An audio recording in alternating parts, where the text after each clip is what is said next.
viemos a casar, o total de Isso é um casal crente, irmãos. Olha, 1 ano e 8 meses. É assim que se deve ser feito. Amém. Rodrigo, isso aí. Rodrigo, quantos filhos, Rodrigo? Nós temos a Giovana e agora tem mais um baby na barriga aqui. Amém. Louvado seja Deus. É isso aí. Que alegria. Amém. Carlos? Tem 27 e vai fazer 28. Mas, namoramos quanto tempo?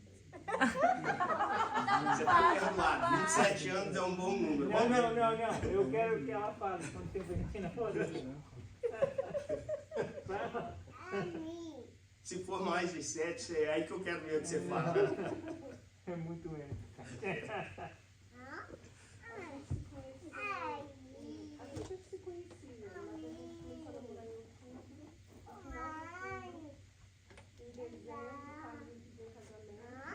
Rodrigo, o ano 8 meses é Ganhou, muito tempo. ganhou. E aí a gente casou em fevereiro. No civil e maio. Amém. Eu sabia que eu gostava de você, Carlos, contigo. Tá aí o nome de Deus, louvado seja Deus. O irmão está nos visitando, o Luiz e a Rosana. Luiz, quanto tempo os irmãos estão juntos? 7 anos. Amém. Louvado. 2 filhos? 2 filhos. Amém. Qual é o nome dos seus filhos? Emanuel e Samuel. Vai ter 2 Emanuel aqui na igreja, irmãos. Louvado seja Deus. Sejam bem-vindos aqui. Obrigado por estarem aqui com nós. Irmão Daniel. Falou o que mesmo, pastor? Brincadeira. Nós temos 22 anos de casado, quase 23, que agora em março a gente fez 23 anos de casados. E é isso, a gente namorou e casou em menos de um ano. Amém, louvado seja Deus. Vocês são crentes, pessoal. Deus abençoe vocês. O Marcelo. Nós temos 5 anos, também a gente se conheceu e casamos rápido. Amém, louvado seja Deus. Marcelo, Joyce e esse rapaz bonitão aí, tá? É o Anthony. É uma bênção. É isso aí. Irmão Janos, tá aí. Só conto da conversão pra cá. Não é só os anos de casado nos Estados Unidos, não, Janos. No Brasil também. 23 anos e nós namoramos 2 anos, né? Não foi? Confirma. Amém, Não louvado estou seja sentindo convicção aí, não. Certo, não, mas é isso. Amém, louvado seja Deus. Irmão Glauber. Nós fizemos 16 anos de casado. Louvado seja Deus. E namoramos 3 meses. Isso, louvado seja Deus. Decidi. Você ia perder seu ouro, Glauber. A Bíblia fala que quando ele encontrou o tesouro, ele vendeu tudo que ele tinha. Amém. E o irmão Roberto, vamos ver aqui se o irmão Roberto tem mais anos de casado do que o Carlos. O Carlos está ganhando. Nós temos 29 anos de casado. Olha só. Esse ano, né? 2 semanas de namoro. Uma semana? Não. Nós tivemos 6 meses de namoro pela AT&T. Foi caro, então, naquela Na época. época do espertinho. Gastei meu dinheiro todo para pagar inteiro o ano pro Brasil. Mas valeu a pena. 30 anos depois. Namoramos, noivamos e casamos 6 meses. Amém. Lembra que naquela época era o quê? $10 por minuto? Não, era mais. Era uma... Pessoal, que alegria. Agora só para a gente descontrair um pouquinho, que bênção, né? Saber que o Senhor tem sustentado os nossos casamentos. Eu gostaria só de dizer para você que o seu casamento é plano de Deus. Os nossos casamentos, as nossas famílias, é plano de Deus. Nós temos lutas, né? Temos dias nublados, mas tem dias ensolarados. E é a melhor coisa que existe é estar na presença do Senhor. E hoje eu gostaria de compartilhar com vocês um assunto, né? Eu não creio que é tão romântico assim, né? A Jaque brigou comigo, ela falou, o texto que você vai falar não é romântico. Eu falei, não, calma, vai entender alguma coisa para nós. Mas eu creio que vai falar os nossos corações, porque eu creio que todos nós, né, de certa forma, nós temos algo a compartilhar, né? E eu coloquei o título da mensagem que eu vou compartilhar com vocês, né? Consertar ou não consertar? Lá em casa, minha filha tem 6 anos e ela acha o máximo que eu conserto as coisas, e eu fico todo orgulhoso disso, né? Ela fala, papai, you can fix everything, você consegue consertar tudo. E ela fala que eu sou o fixed man. Ela fala que eu conserto tudo. E eu realmente gosto de consertar. Faço isso, né, no meu trabalho, né? E na minha casa, cresci numa casa onde meu pai era muito gambiarreiro, consertava muitas coisas, né? Muitos de nós. Nós temos pessoas aqui, homens aqui, o irmão Janos tem uma handyman business, né, que conserta as coisas, né? De peruca, de cabelo, de pintar cabelo, até trocar vaso, o irmão Janos faz. Consertamos de tudo. O irmão Rodrigo ali, um irmão muito handy também, né, conserta as coisas. Nós temos essa inclinação, todos nós gostamos de consertar, mas as mulheres não ficam para trás também, né? As mulheres gostam também, se a comida está um pouco sem tempero, elas gostam de chegar o tempero no lugar certo. Se não está limpo do jeito que elas gostam de acertar, de arrumar a cama certinho. Nós, por natureza, nós temos essa inclinação de consertar as coisas, de fazer ficar como do nosso jeito, não é verdade? Nós gostamos de fazer, até aqueles mais acanhados, né, eles têm as maneiras deles também de demonstrar que não estão totalmente satisfeitos como as coisas estão, e também gostam, né, de consertar as coisas, de mudar as coisas, e isso, né, é uma coisa boa, mas tem os seus perigos também, não é verdade? Nós temos uma brincadeira em inglês, Carlos, eu não sei se você conhece, mas quando tem uma pessoa, né, que tudo que você fala sabe demais, nós chamamos eles de Mr. Know-it-all, né? O senhor sabe tudo, né? E também temos os fix-it-all, aqueles que querem consertar tudo, não é verdade? E eu acredito que todos nós somos assim, um pouquinho inclinados a querer consertar tudo de acordo com a nossa perspectiva, de acordo com aquilo que nós consideramos que está correto, que nós consideramos que deve ser dessa ou daquela maneira. Eu ouvi, né, as esposas às vezes têm essas dificuldades com os maridos, né? Por mais que nós gostamos de consertar as coisas, Glaucio, mas é do nosso jeito, no nosso tempo, não é? E elas são impacientes demais. Eu estava ouvindo essa semana alguém disse que eles inventaram uma versão masculina da Alexia. E eles disseram que vai se chamar Alexia. Você tem que repetir a mesma coisa 20 vezes. E vai demorar 6 meses para eles fazerem. Eu fiquei ofendido, mas eu deixei passar. Eu vou compartilhar um videozinho, vou pedir a Jaque só para os irmãos entenderem como que é a situação aí na maioria dos casais aí em relação a isso, a fazer as coisas, a consertar as coisas. Eu vou pedir a Jaque para passar mais uma vez para a gente ler e entender aí realmente. Os irmãos já viram esse videozinho? Como a minha mulher espera que eu resolva as coisas.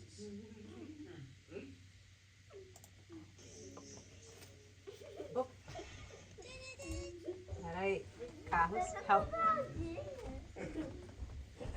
7. É o 7, mas você desligou o teu Bluetooth? I did. Não tá ligado não.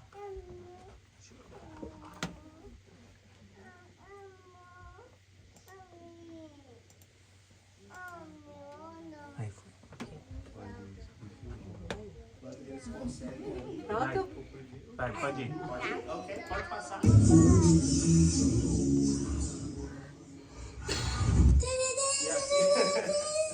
E assim é como nós respondemos ela. Nessa velocidade, nessa expectativa, essa é a realidade.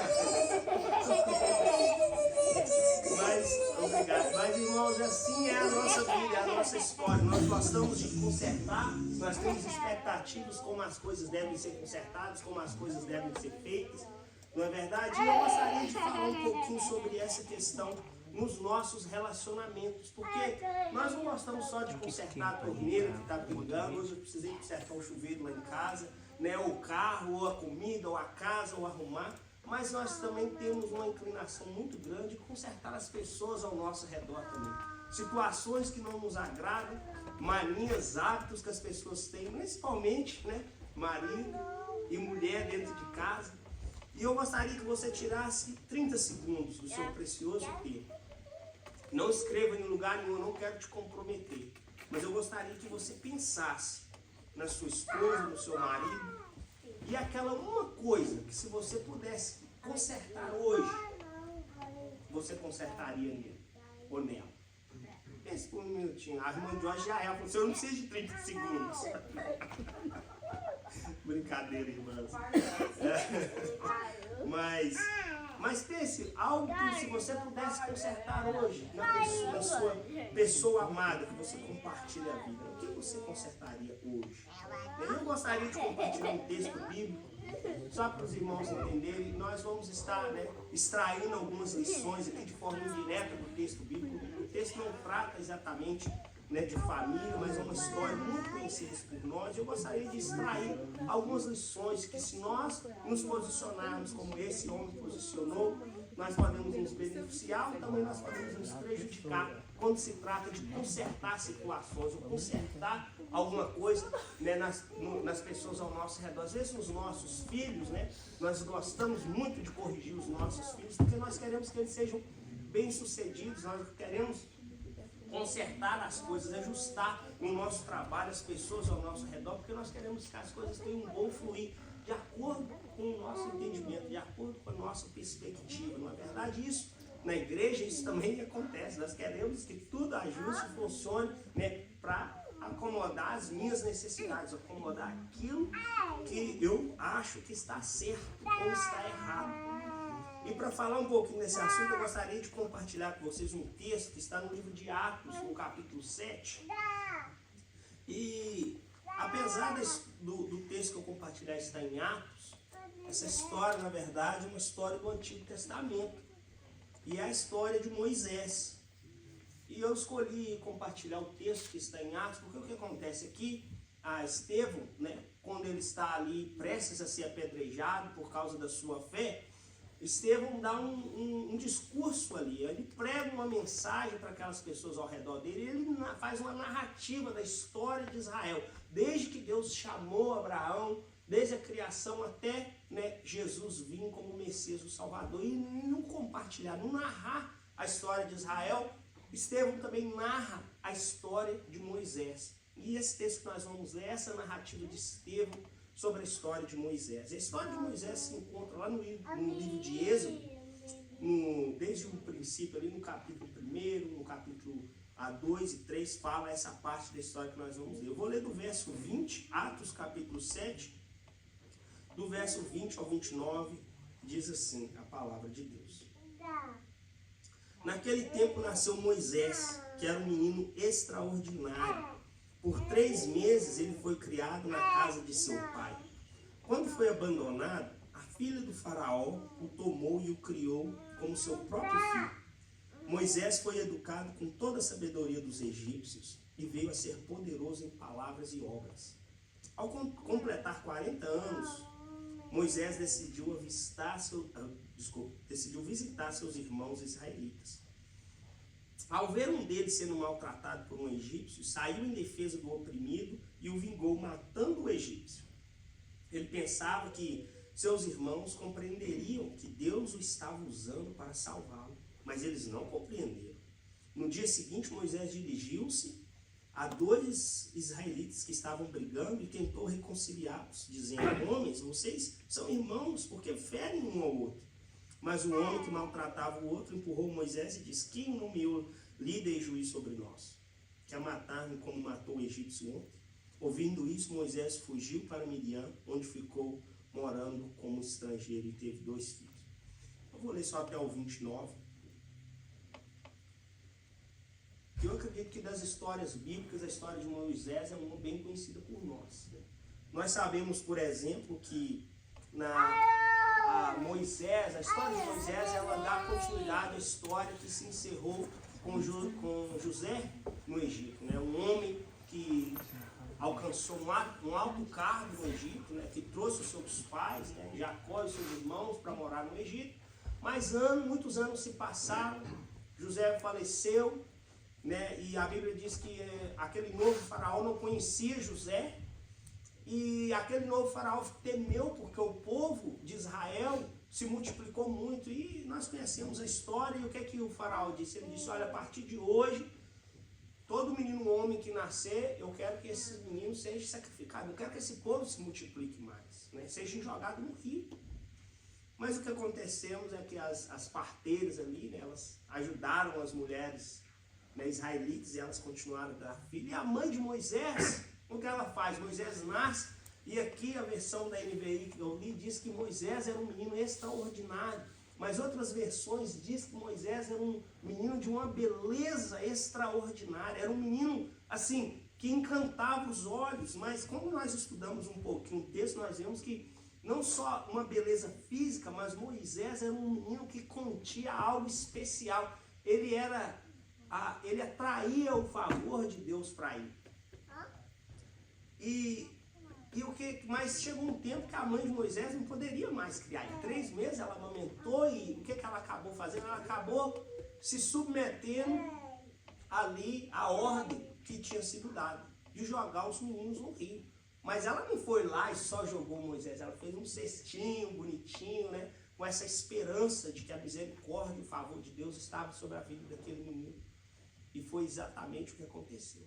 Né, ao rio levar ali o cesto de Moisés, a filha de Faraó encontra, ela leva Faraó e ela começa, e ela cria, e a Bíblia diz que ela criou Moisés como se fosse o seu próprio filho. Né? Alguns estudiosos dizem, né, que aquele Faraó não tinha filhos, e ele estava mesmo intencionado em fazer de Moisés o próximo rei.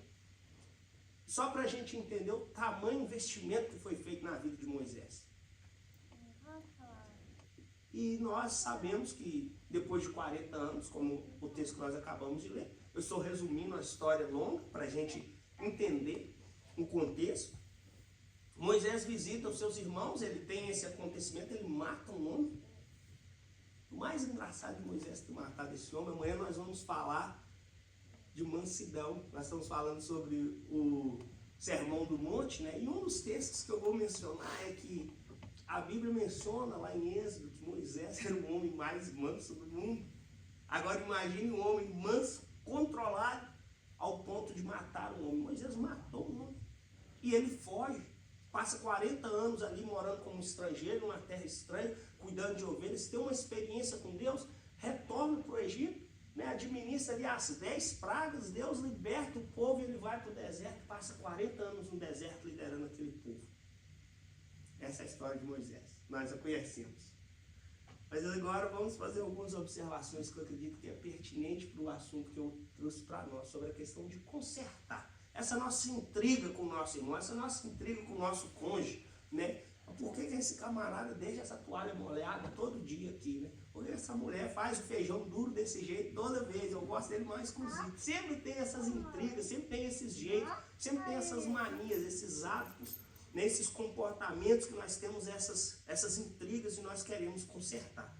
Mas a primeira coisa que eu gostaria de observar e fazer uma aplicação para os nossos casamentos é que antes do seu nascimento, tudo já era contra Moisés.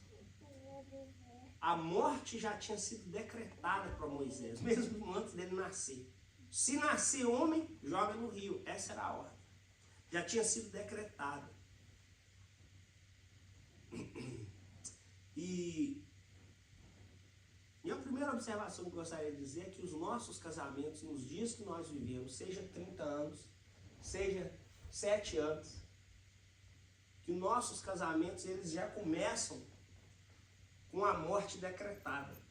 Porque nós vivemos num mundo onde tudo é contra a família, contra um relacionamento, contra a fidelidade, contra ser um homem, contra ser uma mulher, a cultura, a sociedade, as leis, os ensinos, o âmbito acadêmico, tudo é contra a família. E os nossos casamentos já nascem na contramão do mundo. Nós já casamos debaixo dessa pressão. E, de certa forma, se nós olharmos bem, até mesmo uma expectativa de que não vai durar. Né? Alguém casou debaixo dessa expectativa de que as pessoas olhavam e falavam assim, Lígia vai sair aqui do Rio de Janeiro lá, você nem conhece esse camarada, vai durar esse casamento? Né? Alguém casou debaixo dessa expectativa, né? Janos, vai buscar a Márcia lá no interior, esse camarada, isso não vai dar certo, não. Eu quero o bom.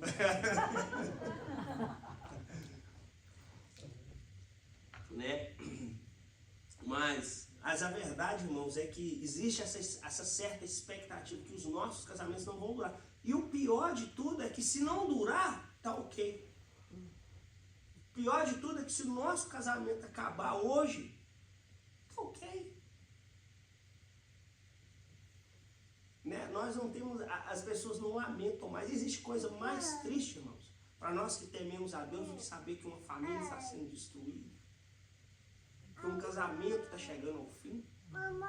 E assim eram as condições em que Moisés nasceu. Moisés nasceu debaixo de um decreto que ele não iria sobreviver, que ele iria morrer. Assim é o nosso casamento. Porém, Deus era por ele. A vida de Moisés era plano de Deus. E aquele menino tinha o favor de Deus sobre a vida dele. Eu gostaria de dizer para você que o seu casamento é plano de Deus. O nosso casamento é plano de Deus.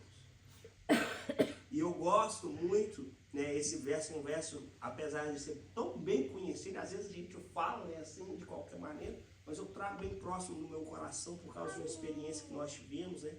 Romanos 8:31, né? Se Deus é por nós, quem será contra nós? Se Deus é pelo nosso casamento, quem pode ser contra nós? Se Deus é por Moisés, quem poderia se opor àquele Moisés? Irmãos, ninguém pôde se opor a Moisés.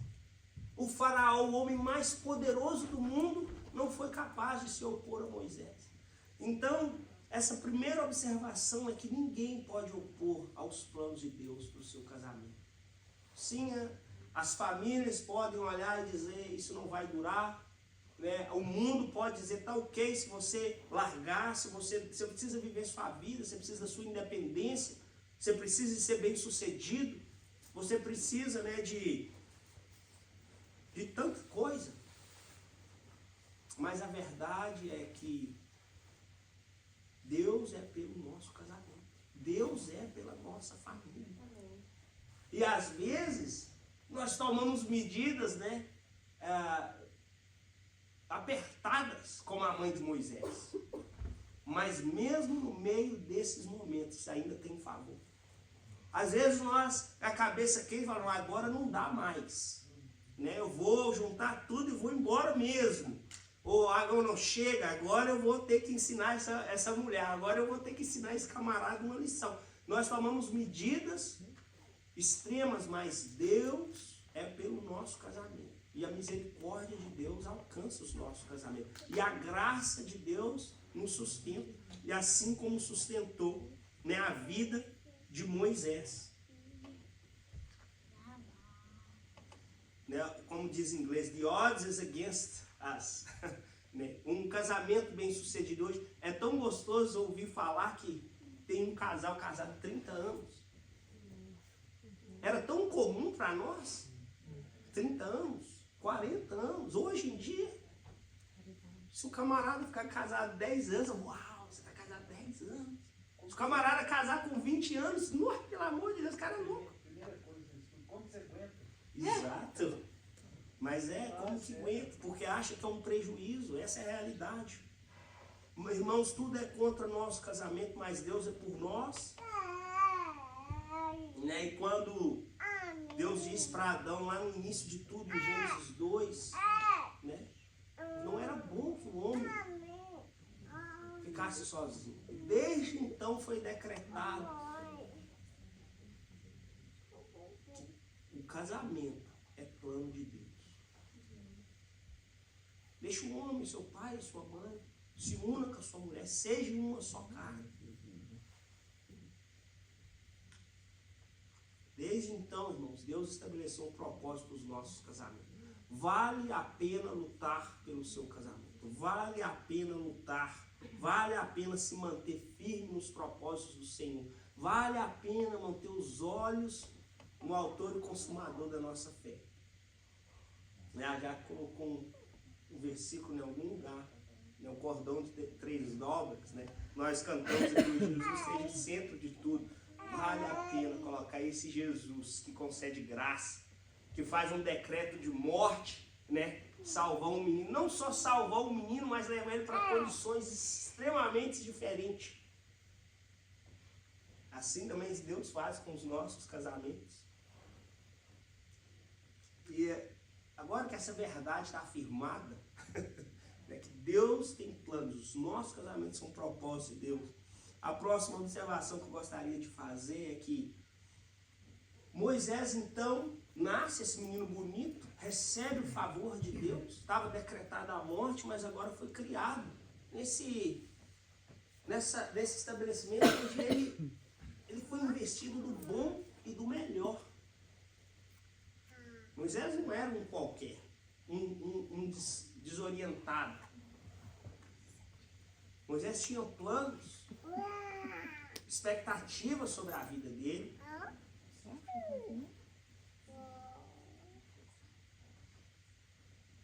E ele tem essa oportunidade única de ser investido. Como hebreu, ele teve o privilégio de viver como um egípcio. Todos os seus irmãos estavam escravos, mas ele estava no palácio. Mas a Bíblia diz aqui no texto que nós lemos que por algum motivo, nós não sabemos o que motivou Moisés, mas quando ele fez 40 anos, clicou alto, falou: eu vou visitar meus irmãos, eu vou lá ver como é que eles estão lá. Porque, irmãos, a verdade não foi segredo, né? O faraó não criou Moisés naquele segredo ali de que não, ninguém pode saber. Não, Moisés sabia que ele era um hebreu, que ele era um israelita. E eu creio que por nenhum outro motivo, a não ser um motivo divino, Deus despertou. A Bíblia não nos diz isso, mas eu creio que Deus despertou isso no coração dele. Eu vou lá ver como estão meus irmãos. Foi levado a fazer essa visita. Irmãos, por quê? Porque era natural. É sangue do sangue dele. Era a família dele. Ele sabia que os pais dele tinham saído daquele povo. Da mesma maneira que quando nós chegamos ali nos nossos 18, nos nossos 20 anos, nos desperta esse desejo de quê? De casar, de constituir uma família, de dizer, não, eu quero ter filhos. Não é verdade? Não é algo que é natural para o homem, para a mulher, essa inclinação de casar, a não ser que Deus tenha um chamado de celibato nas nossas vidas, o desejo de ter uma família, ter alguém com quem nós podemos compartilhar a vida, caminhar juntos, constituir uma família, ele é natural. Nós não precisamos de uma revelação, nós não precisamos de um anjo aparecer e dizer, Carlos, olha, eu tenho um plano para você. Você vai se casar. Daniel tem um plano para a sua vida. Você vai se casar. Não, é uma inclinação natural do homem e da mulher. O casamento é plano de Deus. Desde que Deus criou o homem e a mulher, isso foi implantado no nosso coração. Essa atração, esse desejo de constituir família, foi implantado no nosso coração. E assim Moisés foi levado a fazer essa visita.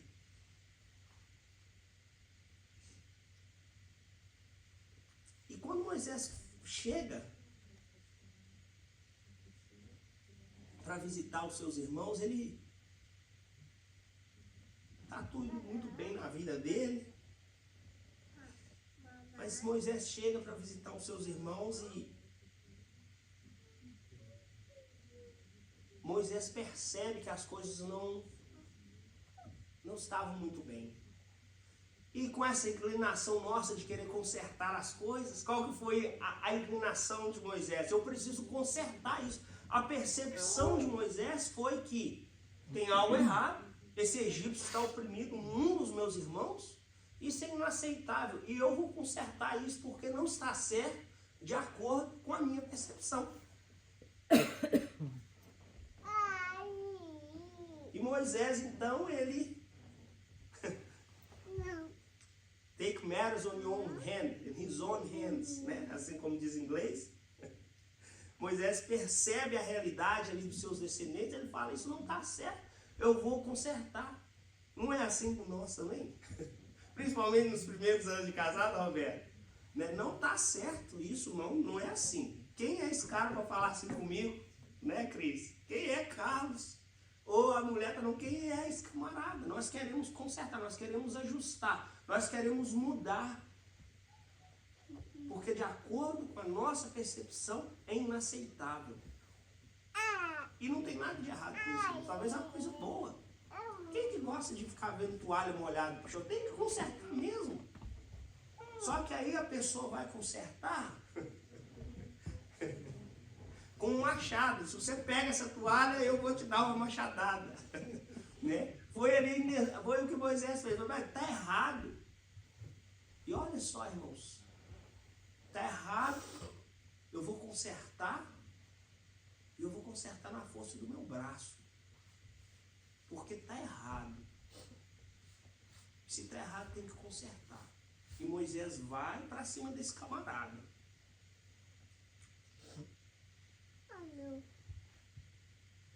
Ele mata uma pessoa porque a percepção dele é de que tinha algo errado. E aqui eu gostaria só de fazer uma observação, irmãos, que eu acho que é de muito benefício nosso, é que percepção gera perspectiva. Qual que era a percepção de Moisés? Está errado. Eu preciso consertar. Mas qual era a perspectiva dele? Olha comigo o verso 25 do texto que nós acabamos de ler. Olha qual era a perspectiva de Moisés. Verso 25. Ele, falando de Moisés, pensava que seus irmãos compreenderiam que Deus estava usando para salvá-los. Mas eles não compreenderam. Moisés percebe que está errado. Moisés mata aquele camarada para ajudar os irmãos dele, porque a perspectiva dele é de que Deus estava usando ele. Quantas vezes nós tentamos consertar as pessoas ao redor, porque nós acreditamos que nós estamos fazendo o melhor, é a vontade de Deus. Não só nos nossos casamentos, mas no nosso trabalho, com os nossos filhos, na escola, na igreja. Nós fazemos no nome de Deus. Nós matamos um egípcio. Às vezes nós não matamos uns aos outros, né? Mas nós matamos um sonho. Às vezes nós matamos desejos de um coração genuíno. Nós desencorajamos as pessoas. Nós oprimimos as pessoas. Nós ofendemos as pessoas. Tudo no nome de que a minha percepção é que está errado e a minha perspectiva é de que essa não é a vontade de Deus. Eu tenho que consertar. E de novo, eu não estou dizendo que não tem que consertar. Estava errado o que Moisés percebeu. Estava errado. Mas estava certo matar o egípcio, irmãos? Não estava certo matar o egípcio. Então, irmãos, nós temos que tomar cuidado, porque percepção gera perspectiva. Quantas vezes nós partimos por conserto, né? Daquilo que nós percebemos está errado.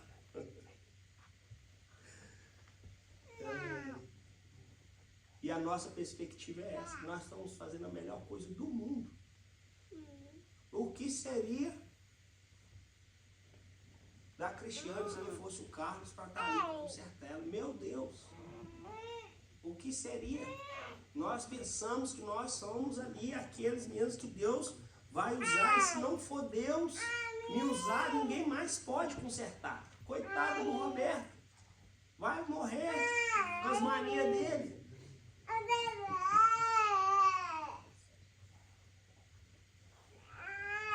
Nossa percepção, irmãos, gera perspectiva. E às vezes nós não estamos conscientes dessa realidade. A ideia de Moisés é que Deus vai me usar para salvar eles. E nós nos colocamos, nós criamos essa perspectiva de que nós somos o Salvador. nós somos o salvador dessas vidas. E quando nós assustamos, irmãos, com essa perspectiva de que nós somos o salvador, nós já erguemos a voz, nós já usamos palavras desnecessárias, nós maltratamos, nós agredimos, nós ofendemos, nós atacamos, nós maldizemos.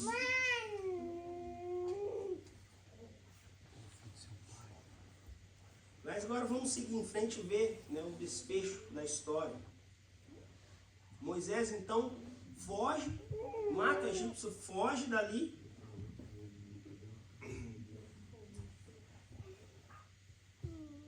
Mas quando ele está nesse lugar foragido, tudo muda. Sabe por quê? Que tudo muda para Moisés? Olha só, 40 anos vivendo como filho de Faraó. Mata um egípcio, tenta consertar, porque quer consertar uma situação, ele precisa fugir. Passa 40 anos vivendo como um foragido. Depois de 40 anos ele tem outra experiência. Mas dessa vez, irmãos, ele tem uma experiência com Deus. Está ali pastoreando suas ovelhas, minding own business. De repente Moisés percebe ali aquela, como diz lá em Minas Gerais, Luiz, aquela moita pegando fogo. E não é que era incomum aquelas pequenas árvores pegar fogo. É um deserto muito quente. Mas o negócio é que ali o bush não consumia. O fogo estava pegando e o negócio não virava cinza, não evaporava. Estava ali queimando e continuando. E aquele foi o momento em que, de novo, Moisés tem uma percepção. E percepção gera perspectiva. Tem algo diferente com esse fogo. Eu vou me aproximar. E quando ele se aproxima, Moisés vê algo sobrenatural acontecendo. E Moisés fica ali admirado, espantado, atônito com o fato de que aquela, como que diz em português? Sarça não estava consumindo. E agora, irmãos, essa sequência é interessante, porque agora Deus entra na jogada. Até aqui era Moisés, a sua percepção, o que ele queria corrigir, o que ele achava que Deus esperava que ele fizesse, que Deus achava que ele quisesse consertar, o que ele pensava que as pessoas deviam pensar dele, porque ele queria consertar, fazendo aquilo que ele achava que Deus queria que ele consertasse. Mas até aqui, nós não vimos Deus. E agora Moisés tem essa experiência, essa percepção diferente. E essa sequência, irmãos, ela é muito importante. A primeira coisa é que Deus se revela para Moisés, daquele fogo, daquela sarça. Deus revela para Moisés quem ele é. Ele diz: eu sou Deus dos seus antepassados. Eu sou o Deus de Abraão, de Isaac e de Jacó. Irmãos, não tentem fazer nada, consertar nada na vida de outras pessoas sem antes você ter uma revelação de Deus, de quem Deus é, daquilo que Deus pode fazer. Em seguida, Deus trata diretamente com Moisés. Nós conhecemos a história muito bem, né? O que Deus diz para Moisés? Fala: olha, tire as sandálias do seu pé, porque o lugar que você está é santo. Você não faz do jeito que você quer. Você não anda do jeito que você quer. Você não conserta de acordo com a sua percepção. Você faz de acordo com o que eu digo. Eu sou Deus. Então você tira as sandálias dos pés e aí nós vamos conversar. Então, primeira coisa, Deus se revela para ele quem eu sou. Eu sou Deus dos seus antepassados. Segunda coisa, Deus tem uma palavra direto para Moisés. Deus não tinha uma palavra para os egípcios. Deus não tinha uma palavra para o sogro dele, para a esposa dele. A primeira palavra de Deus para Moisés, depois que eu sou Deus, é para você. Eu estou falando para você. Você tira as sandálias do pé. Não é sua esposa, não é seus filhos, não é os egípcios, não é os caras que não te reconheceram, que você queria salvar eles. É você. Irmãos, Deus, antes de Deus tratar com qualquer pessoa ao seu redor, Deus vai tratar com você. Deus vai trazer uma palavra para você. Deus vai falar como você deve agir.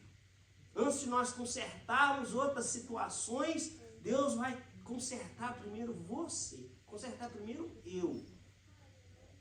Nós vamos ter uma experiência com o Senhor.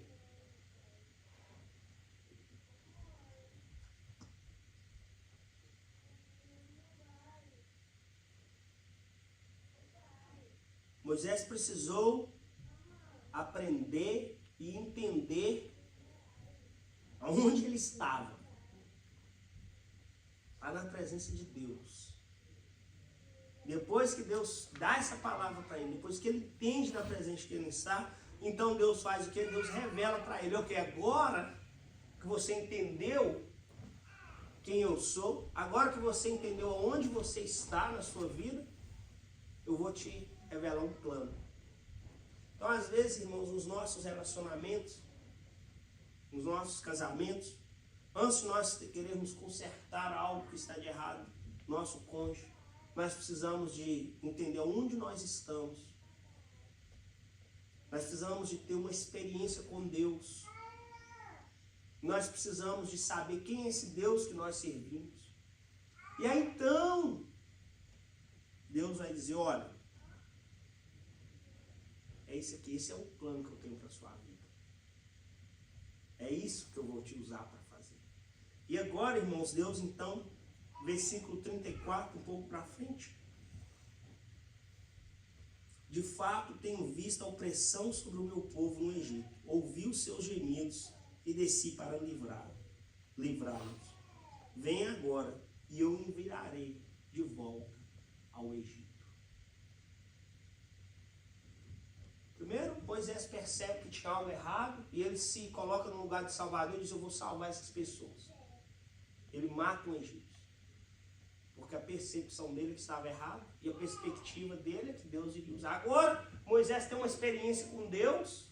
Deus revela para ele quem ele é. Deus diz, agora eu vou te usar para fazer. Mas agora volta um Moisés para o Egito, irmãos, com uma percepção diferente. Existe um Deus. Os irmãos lembram da experiência, dessa conversa de Moisés? Lembram? Mas o que eu vou falar desse povo? E Deus começa a se revelar para Moisés. Diz, joga o seu cajado no chão, vira uma cobra, põe a sua mão no peito, fica leproso. E olha agora a percepção de Moisés com esse Deus que se revela para ele de uma sarça que não consome. Que tem uma palavra direta para ele, que sabe o nome dele, que trata com ele, que sabe da dor do coração dele, sabe da necessidade dele. Senhor, eu não sei nem falar. Eu gosto do texto que Estevão desbanca a ideia de Moisés, que Estevão diz que Moisés era um homem poderoso em palavras, e lá no texto de Êxodo, Moisés, Senhor, eu não sei nem falar, mas Deus sabe quem eu escolheu. Cara, eu estou falando que eu estou te enviando. E agora, irmãos, essa percepção gera uma perspectiva diferente. Eu não consigo, eu fui lá resolver, eu matei um camarada. Mas se esse Deus poderoso é capaz de fazer o que faz, está me enviando, eu vou confiar nele. E eu vou confiar que eu vou conseguir libertar esse povo, que antes eu queria libertar na força do meu próprio braço. Irmãos, antes de avançar em nossas tentativas de consertar qualquer coisa, nós precisamos ter experiências com Deus. Sem experiências com Deus, vai ser na força do nosso braço. Sem experiência com Deus, vai ter morte. Sem experiência com Deus, vai ter tragédia. Sem experiência com Deus, vai ter fuga. Nós vamos ter que fugir. Nós vamos ter que abandonar. Nós vamos ter que nos esconder. Mas com experiência com Deus, nós vai ter luta. Mas quando nós estamos certos que é a vontade de Deus que eu esteja casado com a minha esposa, no pior dia do nosso casamento,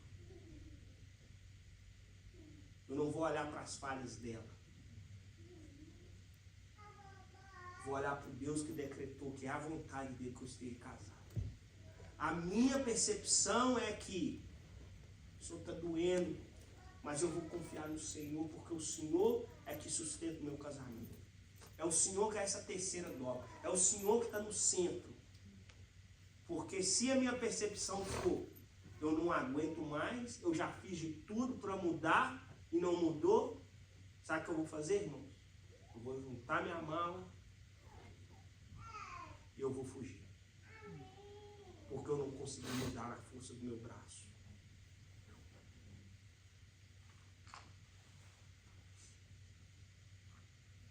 Eu gosto do texto de João Batista, né?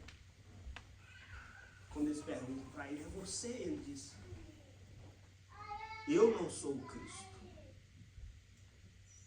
Parece simples, né? A palavra de João, irmãos, mas na maioria das vezes nós agimos como se nós fôssemos o Cristo. Nós fôssemos aquele que vai salvar o nosso cônjuge da miséria que eles vivem. E nós temos atitude como a de Moisés. Nós avançamos o sinal vermelho. Mas nós precisamos dessa humildade. Eu não sou o Cristo. Eu não sou capaz de salvar, de mudar. Irmãos, lembra daquela uma coisa que eu pedi para você pensar, para mudar no seu cônjuge? Pensa quantos anos você está tentando mudar isso. Não está funcionando. Agora a pergunta que eu tenho para você é, sim, precisa mudar, mas você já tentou mudar confiando em Deus? Você já refugiou em Deus antes de você atacar? Antes de você tentar consertar? E eu vou já partir para a nossa conclusão, irmãos, trazendo uma outra história bíblica para que nós possamos entender qual seria talvez um approach mais efetivo. Uma das histórias, as histórias bíblicas, né, são bem conhecidas, mas uma das histórias bíblicas que me chama muita atenção é a história de Jó. E eu gosto, irmão Daniel, tem essa inclinação no meu coração, assim, que existem certas pessoas, certas figuras na Bíblia que eles têm, assim, passado uma imagem deles de vilão que eu me revolto, porque eu não acho que eles são vilão. As pessoas falam mal dele, né? As pessoas falam de Marta, falam tão mal de Marta, porque Marta estava trabalhando, como se ela fosse uma vilã da história, Marta não é. Falam tão mal de Tomé, porque Tomé duvidou, como se ele fosse o pior homem do mundo, né? E o meu coração me diz, mas não é assim. E uma das histórias que me revolta é os amigos de Jó.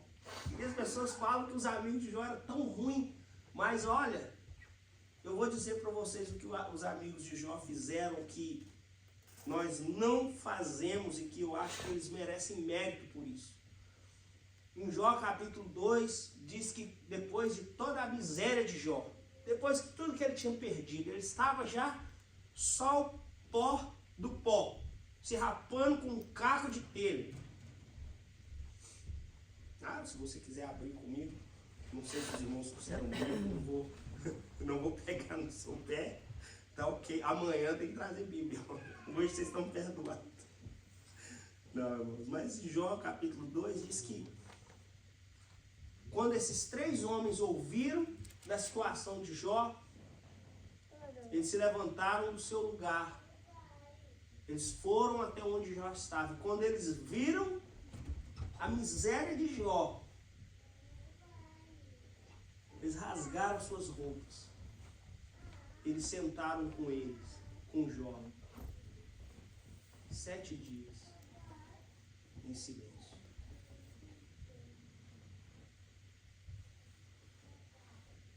Quando eles viram a necessidade de Jó, primeiro de tudo, eles se compadeceram quando eles ouviram falar. Segundo, eles foram até Jó. Não mandaram text message, pombo message, camelo message que tinha naquela época. Não, eles foram até Jó.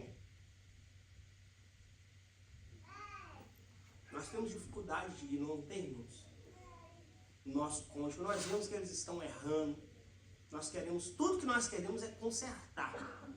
Mas nós temos dificuldade de ir até a eles. sentar em silêncio. Não importa o que acontecer. Eu estou aqui. Nós gostamos de falar. Nós crentes gostamos de usar até a Bíblia. Mas o sentar em silêncio é uma virtude que está escassa, principalmente nos nossos casamentos. Não é verdade? É Jó capítulo 2, versículo 11 ao 13. Então, irmãos, eu gostaria de concluir a mensagem, essa meditação nossa, com essa ideia de que sim, existem coisas que são erradas, que precisam ser consertadas, mas nós não podemos consertá-las à força do nosso braço. Nós precisamos de experiências com Deus. Nós precisamos de compadecer do nosso cônjuge, como os amigos de Jó se compadeceram dele. Senão eu vou até onde você está, eu vou sentar aqui em silêncio. Vamos usar a Bíblia, irmãos, para justificar as nossas atitudes.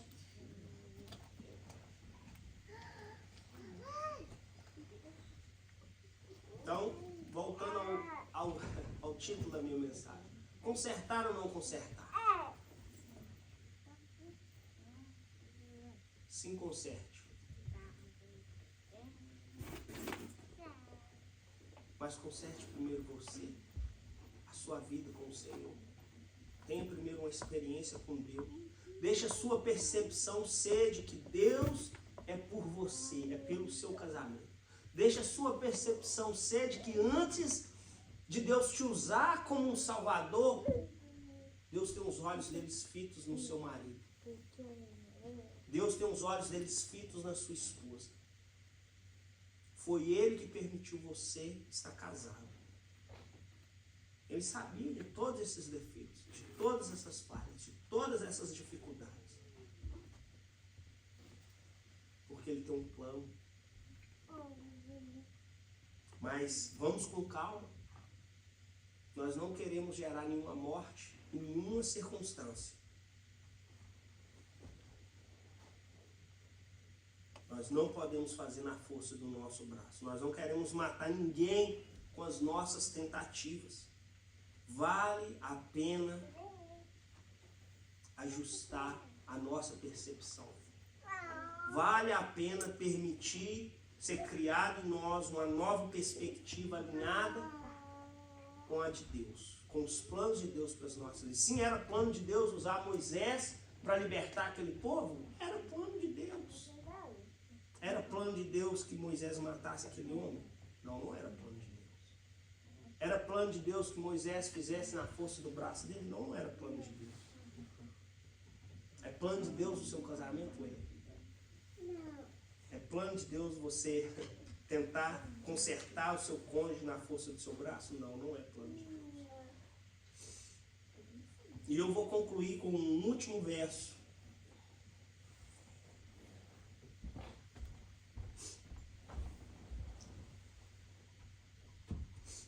Por mais que os nossos casamentos sejam uma bênção, irmãos, existem dias difíceis. Tem um livro, A Noite Escura da Alma. Dia que nós passamos noites escuras, nós não temos alegria, nós não temos empolgação, né? Nós não estamos satisfeitos, nós não estamos contentes. Mas Paulo, em Filipenses, no capítulo 4, ele falando das dificuldades da vida, ele diz, né? Eu sei o que é passar necessidade, eu sei o que é ter fartura, eu aprendi a passar por toda e qualquer situação, seja bem alimentado, seja com fome, tendo muito ou passando necessidade. E ele conclui no verso 13 de Filipenses 4, mas eu posso todas as coisas naquele que me fortalece. Então, a minha palavra de encorajamento para encerrar essa noite, irmãos, é que, por mais que às vezes tenhamos dificuldade nos nossos relacionamentos, irmãos, isso nós podemos aplicar na nossa criação dos nossos filhos, no nosso trabalho. Nós não conseguimos mudar ninguém, mas nós podemos tudo naquele que nos fortalece. O que isso quer dizer, irmãos? É o Senhor que te sustenta. Rocha inabalável debaixo dos seus pés. É Ele que te dá a paciência que você precisa, a força, a determinação, a visão clara, a percepção correta. Nós podemos tudo daquele que nos fortalece. Eu vou encerrar por aqui, eu vou fazer uma oração, quero te agradecer por você ter vindo aqui meditar nessa palavra junto com nós.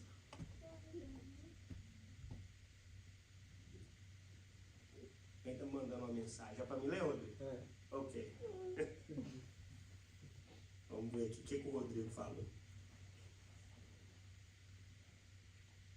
Quem estiver dormindo não vai jantar no madrugada. Rodrigo, você não devia ter feito isso. Mas não é no Olive Garden, é no Salad Garden. Brincadeira. Irmãos, eu tenho aqui o endereço do Olive Garden, do restaurante onde nós vamos. O Rodrigo me mandou aqui. E eu vou enviar para vocês, meus irmãos, que eu não tenho telefone, por favor, para a gente colocar no GPS, para a gente chegar lá todo mundo junto. Vai ser muito bom. Mais alguma coisa? Não. Vou orar. Agora eu vou pedir para você revelar. Não, tô brincadeira. Imagina. Aí aquela morte que nós estamos tendo de evitar acontece aqui na igreja. Eu pensei que era o trick question. Mas, irmãos, eu vou orar, pedir a graça do Senhor sobre as nossas vidas.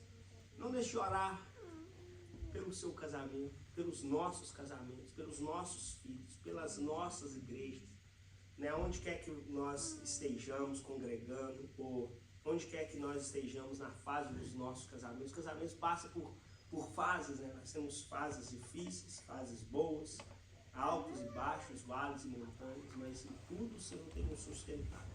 E aí nós vamos nos aprimorando e nos ajustando por Ele. Vamos orar então, convidar você a fechar os seus olhos. Senhor, obrigado por esse tempo juntos, obrigado, Pai, porque, Senhor, nós cremos que a Tua palavra pode, Senhor, alcançar o nosso coração. Pai, que o ensino de hoje possa gerar frutos nas nossas vidas, nos nossos casamentos. Senhor, que nos momentos difíceis, que na hora, às vezes, que nós perdemos a paciência, ou que nós tentarmos ajustar ou consertar as coisas, que nós possamos nos lembrar que existe alguém muito mais interessado no nosso cônjuge do que nós mesmos. Existe alguém com a perspectiva e a percepção muito mais correta do que a nossa própria, fazendo algo na vida dessa pessoa. Nos permita, Senhor, a crer que nós não somos o Salvador. Tu és o Salvador dessas vidas. Nos permita também confiar que o Senhor sim pode nos usar. Mas antes disso, Pai, nós queremos ter uma experiência com o Senhor. Senhor, eu peço que o Senhor se revele para nós, para cada indivíduo. O Senhor nos dê uma experiência profunda com o Senhor. Pai, através das coisas simples dessa vida, mas que sejam experiências que nos levam, Jesus, a confiar em Ti. Pai, não permita, Jesus, que os nossos casamentos venham ser abalados. Não permita, Jesus, que os nossos casamentos, ó Pai, venham ser, Jesus, destruídos, ó Pai, pela investida desse mundo.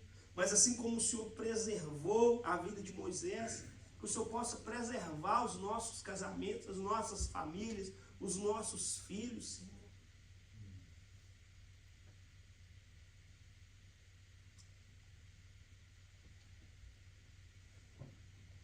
Jesus, eu oro uma bênção sobre cada casal aqui hoje. Peço que o Senhor conceda do teu favor. Pai, Moisés era um menino lindo. Pai, esses casais são tão lindos, ó Pai. Essas famílias são tão lindas, criadas com o propósito divino do Senhor. Conceda graça e favor a cada um deles. Eu oro e te agradeço no nome precioso de Jesus. Amém. Irmãos, muito obrigado pela sua presença aqui. Eu creio que agora nós vamos para o restaurante. Vamos direto para o restaurante.